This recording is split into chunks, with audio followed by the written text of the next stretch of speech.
His wife, Dolly Madison, realized that if the British captured the city, they would wreak havoc and likely set fire to the various government buildings. Mrs. Madison had her enslaved servant, Paul Jennings, take down and secure the famous copy of the Lansdowne portrait of George Washington, which hung prominently in the White House. Dolly's precaution proved prophetic, as when the British troops occupied Washington, they did indeed set numerous government buildings ablaze, including the still under construction U.S. Capitol, the Treasury, the Department of War, and White House. As the city burned, a well-timed hurricane rushed up the coast, putting out the fires, and in one recorded case, picked up 2 cannons and threw them several yards away, killing both British soldiers and American civilians. While the British had successfully taken and burned the U.S. Capitol, they were forced to abandon the city, as controlling it would not be possible without additional reinforcement, and the hurricane had severely damaged their fleet on the Patuxent River. Madison returned to the ruined capital and continued to prosecute the war. The following month, British naval efforts to capture the city of Baltimore were thwarted at the siege of Fort McHenry, where British vessels bombarded the fort through a vicious battle which lasted into the night. In the morning at Reveille, Fort McHenry ran up its oversized Star-Spangled Banner flag as it prepared for another day of fighting. Instead, the British fleet sailed back out to sea, unwilling to engage more American positions, and began diverting their resources for an attack on New Orleans in Louisiana.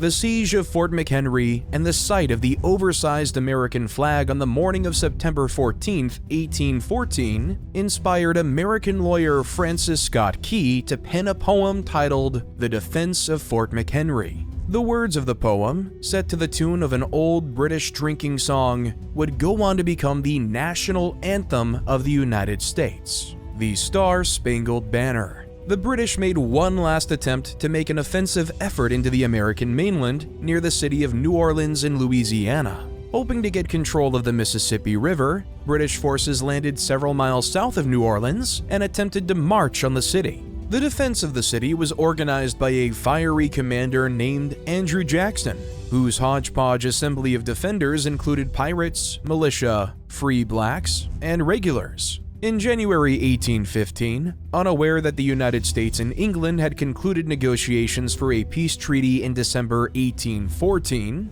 British forces marched on New Orleans and engaged in one last battle. Jackson's ragtag defenders held off several waves of British troops and won an incredible, if somewhat belated, victory for the United States.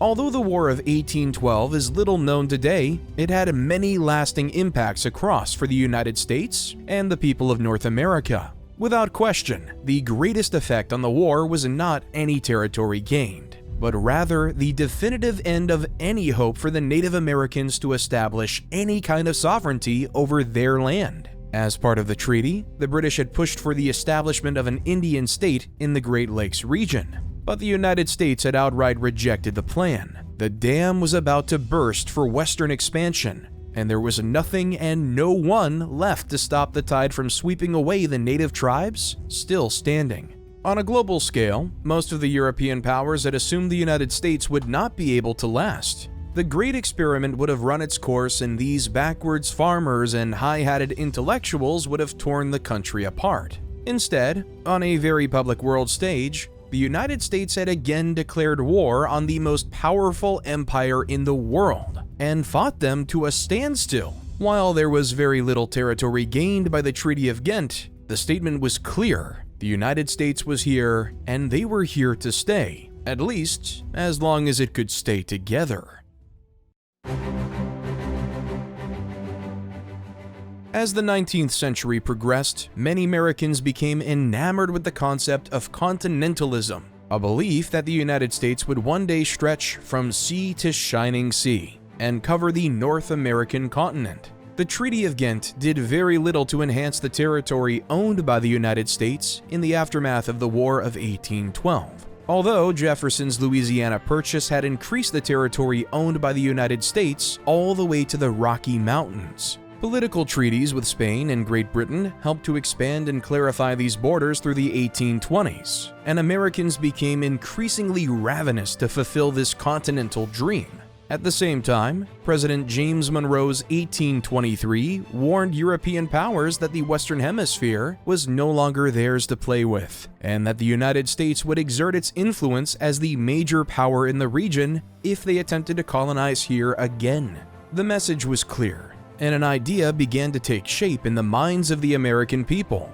This land is not for the Europeans, and it never was. It is destined for the people of the United States. The term manifest destiny first appeared during the 1840s during growing conflict over control of the Oregon Territory, but has come to encompass the entire era of westward expansion for the United States, believing that they were unquestionably destined to inhabit the entire continent and looking for a chance to redeem what some believed was ungodly and sinful West. Americans looked to spread their values and their economy beyond the Mississippi River and reform the West into an evangelical version of the agrarian East. In their way stood the proud remnants of Native American tribes of the East, and the tribes of the West, now unwilling to give any more ground without a fight. Additionally, the few European colonies still standing in North America, namely Great Britain and Spain, as well as, by 1824, a newly independent Mexico, would not simply roll over and allow the United States to expand unchecked. When he purchased the Louisiana Territory, President Jefferson wanted to establish lasting diplomatic relationships with the myriad of tribes in the West, and, as became the custom through the 19th century, hoped to civilize and assimilate the tribes into American society. It did not take long, however, for plans to assimilate the Native Americans becoming plans to remove and relocate them, especially in the aftermath of the War of 1812. As early as 1824, under the presidency of James Monroe, plans were drafted for the creation of Indian territories, which would force the Cherokee Indians to abandon their ancestral land east of the Mississippi River and move west. In 1829, President Andrew Jackson, the hero of the War of 1812, made those plans a reality, convincing the Congress to pass the Indian Removal Act in 1830. The act forced the 5 civilized tribes, the Chickasaw, Choctaw, Creek, Seminole, and Cherokee, to abandon their lands and move west. It was an act of forced displacement, with more than 60,000 people removed from their homes and relocated beyond the Mississippi River. The removal saw a few minor conflicts, but ultimately the tribes were coerced into leaving. Known as the Trail of Tears, the routes taken by these tribes were difficult and resulted in the deaths of around 15,000 natives. Pioneers made the journey westward to farm, mine, and ranch, often finding the land inhospitable and dangerous. During their journeys, they faced skirmishes with Native Americans, diseases such as cholera and typhoid fever, punishing winters without food, and other hardships. About 70,000 members of the Church of Jesus Christ of Latter-day Saints emigrated to the Salt Lake Valley from their homes in Illinois beginning in 1847, known as the Mormon Exodus. Hundreds of thousands of emigrators used the Oregon Trail, a 2,000-mile route from Independence, Missouri to Oregon City, Oregon. Land speculators would sell cheap plots with promises of unbounded opportunity, inspiring thousands to make the journey. In the winter of 1846-47, members of the infamous Donner Party were traveling by wagon train west on the Oregon Trail, but became snowbound in the Sierra Nevada mountains. The party members were forced to resort to cannibalism to survive. The overland journey was so risky and difficult that some westward emigrants opted for the 6-month route by sea around Cape Horn at the tip of South America instead. In 1848, gold was discovered in the foothills of the Sierra Nevada mountains in California, which had the same year become part of the U.S. as a consequence of the Mexican-American War. Once word got out about the gold, men from near and far sought their fortunes in the Sierra Nevada foothills in what became known as the Gold Rush. In 1849, San Francisco's population skyrocketed from 812 to 20,000 people, with those prospectors arriving that year becoming known collectively as the 49ers. The prices for land, goods, and services skyrocketed. People stood to make more money selling those goods and services to prospectors than from actually mining for gold, Because men outnumbered women in these towns greatly, traditional women's work like washing clothes and cooking became highly in demand, and therefore highly profitable. Nevertheless, actual gold was certainly found. The rush produced on average 76 tons of gold per year, and by the end of the 1850s, it was estimated that $550 million worth of gold had been mined, worth about $187 billion in today's dollars. The thousands who had moved west needed fast mail service for letters and news from the east. While several mail carriers over the Rocky Mountains existed, the most famous was the Pony Express. Founded in 1860, the service used relays of horse-mounted riders riding at breakneck speed, day and night, to carry mail between Missouri and California, which it could do in about 10 days. It only operated for 18 months before the first transcontinental telegraph was established in 1861, but it was vital for connecting the new state of California with the rest of the U.S. As Americans began to settle west, more conflicts with the existing Native American tribes led to further violence, and the United States military became nearly permanently quartered in various forts across the Midwest and along the West Coast. The Texas Territory in the American Southwest had been ceded to Spain in the 1810s. But following the Mexican War of Independence in 1821 and the official formation of the Mexican Republic just 3 years later, the territory became part of Mexico.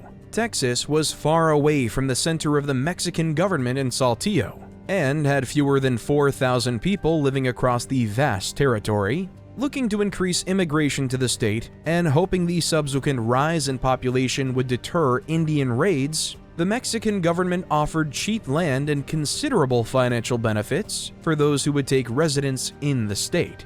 Many of those who immigrated came from the American South and brought with them the culture and mentality of the region, including slavery. In 1829, Mexico abolished slavery, and after the Anglo citizens nearly revolted, the Mexican president also banned any further immigration to Texas by citizens of the United States. In Texas, the Anglo citizens ignored the laws and rapidly began to outnumber the Mexican-born population in the state. When, in 1834, Antonio Lopez de Santa Anna led a successful coup of the Mexican government, the Texans were initially pleased as Santa Anna quickly undid many of the acts and laws of his predecessors. However, Santa Anna went much further and disbanded the political bodies of each of the Mexican states, imposing a dictatorship over the country. In 1835, with support from both the Anglos and Tejanos populations, the Texans rebelled, looking to secure independence from Mexico.